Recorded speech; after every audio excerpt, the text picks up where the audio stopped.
No, I've been talking with other people. It's difficult to find people there hungry for God. If you find people who are hungry for God, it's a blessing. Because what you are doing here is to seek God and pray for your nation and praying for other people. God always, when you look into the scripture, you find the Bible tells us to say, David, he cried out, he said, Lord, the righteous are fewer. They are getting, they are living, they are dying, or we are missing them. They are getting swallowed with the world. He cried, it was a prayer. He said, the righteous are fewer, because there was no one could seek the face of God.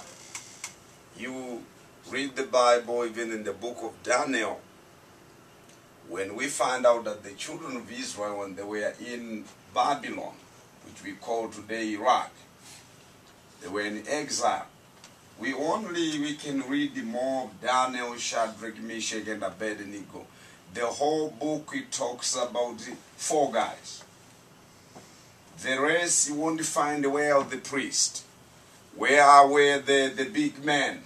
These were just boys, because the righteous were perishing, were vibrating, they were disappearing, they were consumed with the world. So we are glad if you find a man, especially in your age. And in my church we have prayers every day. We have 4 a.m. prayer. Monday, Tuesday, early mornings. Before people they go to work, we have made a satellite for people to pray.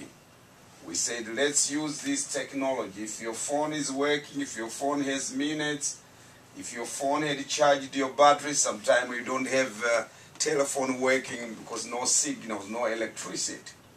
But when you have your phone, it's working, give a signal to someone and say, let's wake up, let's go for prayer. So God is looking those men and women, but I'm glad to see you here. You know, if you have a wife home, when you wake up, when you came here, your wife, she had also to be alert. She didn't go back to bed, even if she went back to bed, but she feels that someone is praying. Prayer is most important. That's one thing I can to encourage you. I'm going to read the scripture, then probably I give you brief and what God has been doing and what He's doing, what He's been doing with us last year and what He has given us to do this year. And in Jeremiah 2 verse 18, the Bible said, my people, for my people have committed 2 evils. And they have forsaken me, that was number 1. And number 2, and they have left the fountain of living waters, and to hew for themselves a citizens, broken citizens. I don't know how you pronounce that, because Paula has been telling me that I don't speak the text in English, that can hold no water. They have built it, we can bring it in the English of today. They have made wells, or they have made their own jars or cups or anything that cannot hold water. Now all those examples we are talking about the goodness of God, the righteousness of God. They have left the living fountain, the living water. They've left the fountain of living water. They've left God. They have left the desire of seeking Him. But it's a blessing if you see your generation, your age, seeking Him in the morning, early mornings. I want to continue encourage you, keep praying. Sometimes you don't do the way we do in Africa, because probably some of you, your friends could not come here. Maybe they cannot wake up now. Maybe they cannot dress themselves. We go to their houses, we do prayers. But it's different, your culture here.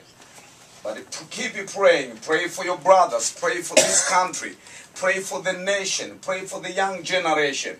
Pray for those who are not yet born.